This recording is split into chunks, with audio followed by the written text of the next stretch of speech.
Brock University's women's basketball team was one of the last champions crowned by the OUA in February 2020. The Brock Badgers have done it.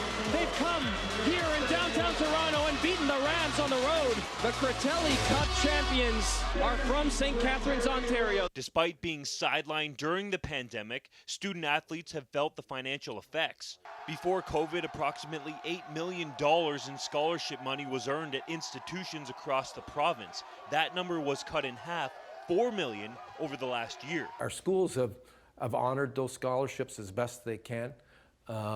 It might have been based on borrowing money from the school or commitments into the future, but yeah, that's the area that we'd love to get some support on. According to OUA President Gord Grace, universities have tallied $80 million in lost revenue since the onset of the virus.